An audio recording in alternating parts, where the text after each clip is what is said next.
नमस्कार दोस्तों, आइए जानते हैं उत्तर प्रदेश की ताजा और बड़ी खबरें। लेकिन अभी तक आपने इस वीडियो को लाइक और चैनल को सब्सक्राइब नहीं किया है तो फटाफट से कर लीजिए ताकि उत्तर प्रदेश की खबरें सबसे पहले आपको मिल सके। आज की पहली खबर,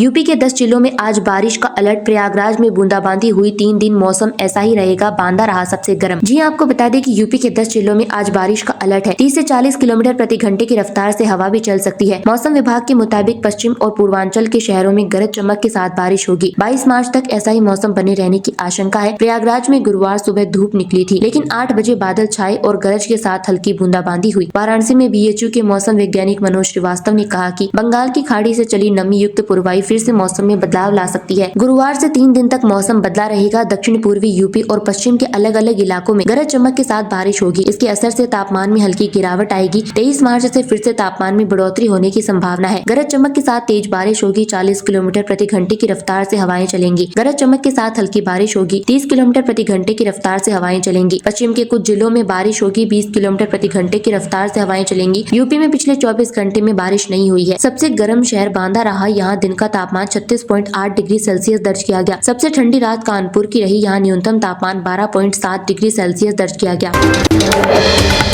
केंद्रीय मंत्री बोले, मोदी सरकार में आतंकी घटनाएं 71% घटी। आतंकी जेल या जहन्नुम जा रहे सरकारी कर्मचारियों की रिटायरमेंट की उम्र पर कोई प्रस्ताव नहीं। जी हाँ साथियों, आपको बता दें कि बजट सत्र के दूसरे फेज के छठे दिन बुधवार को केंद्रीय गृह राज्य मंत्री नित्यानंद राय ने आतंकी घटनाओं पर केंद्र सरकार का पक्ष रखा। उन्होंने कहा कि मोदी सरकार के तहत देश में आतंकवादी घटनाओं में 71% की कमी आई है और आतंकवादी अब या तो जेल जा रहे हैं या जहन्नुम जाएंगे। राज्य ने राज्यसभा में प्रश्नकाल के दौरान सदस्यों के प्रश्नों का जवाब दिया। उन्होंने कहा कि पहले जब आतंकवादियों का महिमा मंडन किया जाता था तो उन्हें अच्छा खाना परोसा जाता था। उसके विपरीत मोदी सरकार के आतंकवाद के खिलाफ जीरो टॉलरेंस की पॉलिसी है। लोकसभा में केंद्रीय कार्मिक राज्य मंत्री जितेंद्र सिंह ने कहा कि सरकारी कर्मचारियों की रिटायरमेंट की उम्र में बदलाव को लेकर कोई प्रस्ताव पेंडिंग नहीं है, नहीं इस पर विचार किया जा रहा है। कर्मचारियों के रिटायरमेंट के बाद खाली होने वाले पदों को खत्म करने की केंद्र सरकार की कोई नीति नहीं है।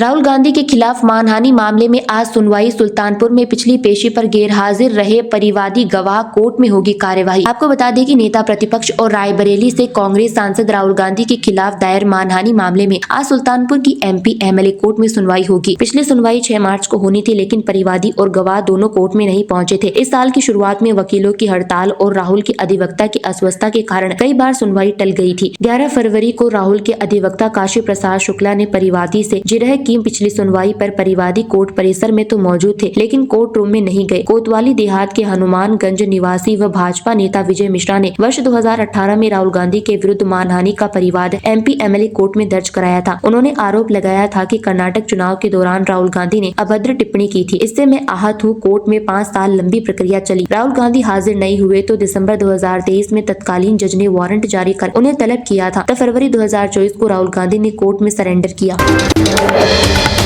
बलरामपुर में राशन कार्ड घोटाला, 7,870 मृतक और शादीशुदा बेटियों के नाम पर बंट रहा राशन। ई-केवाईसी में हुआ खुलासा। आपको बताते चले कि बलरामपुर में राशन वितरण व्यवस्था में बड़ी धांधली सामने आई है। पूर्ति विभाग द्वारा कराई जा रही ई-केवाईसी प्रक्रिया में पता चला है कि 7,870 लोग मृतक व्यक्तियों और शादीशुदा बेटियों के नाम पर राशन प्राप्त कर रहे हैं। जिले में कुल 3,16,742 पात्र गृहस्थी और 36,671 अंत्योदय कार्ड धारक है। इन कार्डो पर दर्ज 16,19,061 सदस्यों की ई-केवाईसी की जानी है। 18 मार्च तक 12,20,550 सदस्यों की ई-केवाईसी पूरी हो चुकी है। ये कुल लक्ष्य का 75.39% है। पूर्ति विभाग ने इस धांधली की पहचान के बाद तुरंत कार्यवाही करते हुए इन 7,870 यूनिटों को निरस्त कर दिया है। जिला पूर्ति अधिकारी कुमार निर्मलेंदु के अनुसार ई-केवाईसी प्रक्रिया 31 मार्च तक चलेगी। जो लोग इस तिथि तक ई-केवाईसी नहीं कराएंगे उनके नाम राशन कार्ड से हटा दिए जाएंगे। विभाग राशन कार्ड धारकों का सत्यापन आधार कार्ड के माध्यम से कर रहा है। ये प्रक्रिया अपात्र व्यक्तियों को चिन्हित करने में मददगार साबित हो रही है।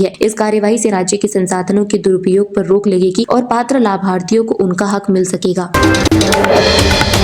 कांग्रेस सांसद शशि थरूर बोले, जेलेंस्की पुतिन को गले लगाते हैं, मोदी दोनों भारत की सुनते हैं। पत्रकारों ने मायने पूछे तो कहा बयान अपने आप में कंप्लीट। कांग्रेस सांसद शशि थरूर ने मोदी सरकार की तारीफ की है। थरूर ने कहा कि भारत आज ऐसी स्थिति में है जो रूस और यूक्रेन के बीच शांति स्थापित कर सकता है। भारत के पास ऐसा प्रधानमंत्री है जो व्लादिमीर जेलेंस्की और व्लादिमीर पुतिन दोनों को गले लगा सकता है। हम दोनों जगहों पर स्वीकार स्वीकार किए जाते हैं। थरूर के इस बयान को लेकर भाजपा प्रवक्ता शहजाद पूनावाला ने कहा कि थरूर ने सच बोला है। उम्मीद है राहुल गांधी उनके खिलाफ कोई एक्शन नहीं लेंगे। उधर पत्रकारों ने जब थरूर से उनके बयान के बारे में पूछा तो कांग्रेस सांसद ने कहा कि मेरा कमेंट खुद ही सब कुछ कहता है, इसमें नया जोड़ने की जरूरत नहीं है।